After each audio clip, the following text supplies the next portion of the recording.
This morning, we take you to Florence, Italy, for a special look at one of the city's most sacred buildings. Adjacent to the cathedral known as the Duomo, the Baptistery of Saint John dates back to the 11th century. Like the Duomo, the Baptistery is owned and managed by a secular nonprofit, the Opera di Santa Maria del Fiore. The opera spends millions of euros each year to maintain these treasures. The latest project involves the Baptistery's mosaic artwork.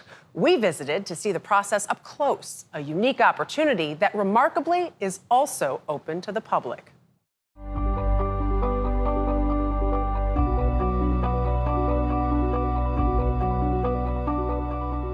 With its 8 soaring walls and prismatic roof, the Baptistery of Saint John is a magnificent sight to behold. Over the past decade, conservators have worked to restore the outside of the building, then its interior walls. Now those efforts have moved to the 10 million gilded and polychrome tiles that form the ceiling's mosaics. Incredibile. Sì, è veramente fantastico.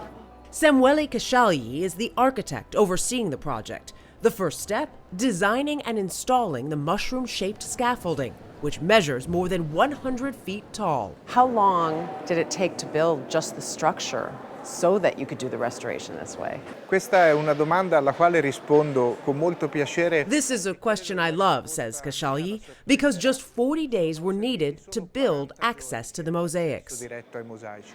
And that access isn't just for the experts. The Baptistery is keeping its doors open, giving visitors an unprecedented view. Questo permette di This allows for the Baptistery to still be open for worship, he said, and to allow visitors to see different stages of the restoration site. restauro del mosaico.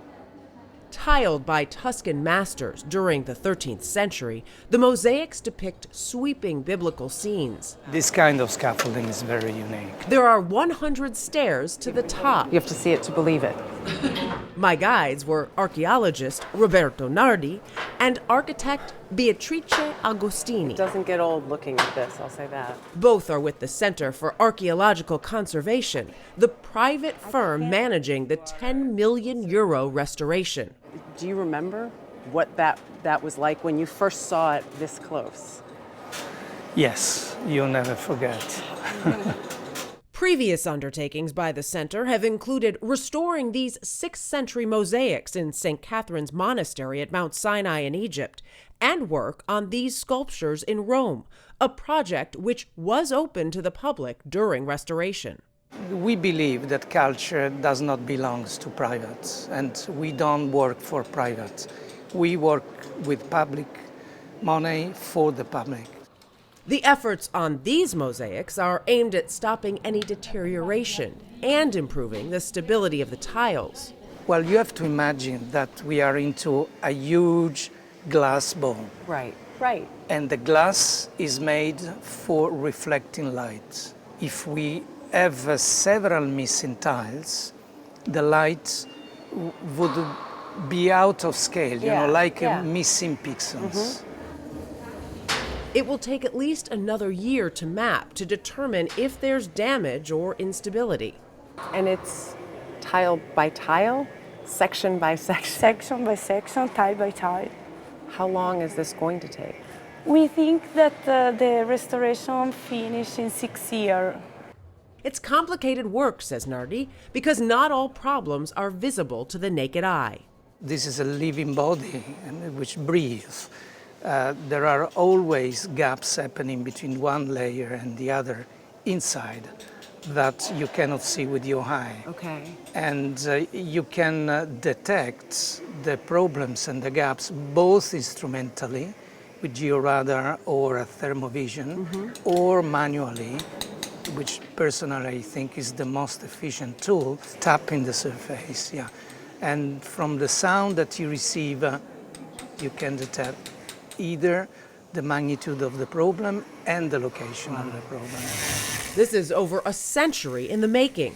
The mosaics were last restored between 1898 and 1907, when cement was used to secure loose tiles, which is now presenting its own set of problems. We have many areas with big stains of black cement, which is terrible. Yeah. Again, you're not going to reflect the light. Right, and what we are doing is to remove with these small rotating tools. Next comes the cleaning process, essential for the golden bright colors to once again shine. Conservators use a special solution of paper and a chemical solvent. Giovanni is in the process of applying the paper pulp for cleaning. Okay. And at the same time, Benedetta is recording and documenting what Giovanni is doing. Oh, wow. And when the poultice is removed, A lot of dirt. A lot of dirt. as for those missing tiles, they'll be recreated in a Venetian kiln, the only one still capable of making gold leaf tiles. Agostini says every step is inspiring to witness.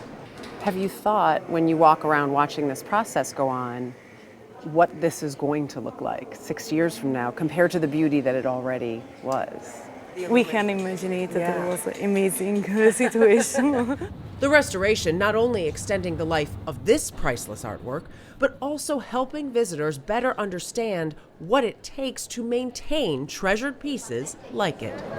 People have no idea about the fragility of cultural heritage.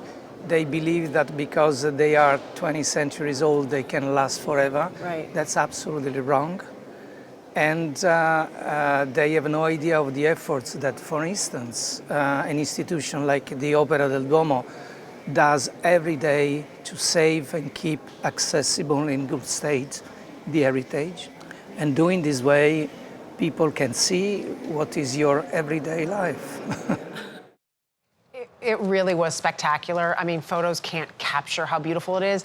And that's the important thing. With the restoration going on, people can go and see that this is what it takes to keep treasures like this so that we have them to last forever. I'm always amazed at the preservation efforts that go into some of these things. I mean, think about that. It's going to take till 2029 to finish, and it was by hand, by each tile, and the mapping process. The all nitty-gritty of it, like just doing it for days, years. But it's so beautiful. But imagine if they had to close it.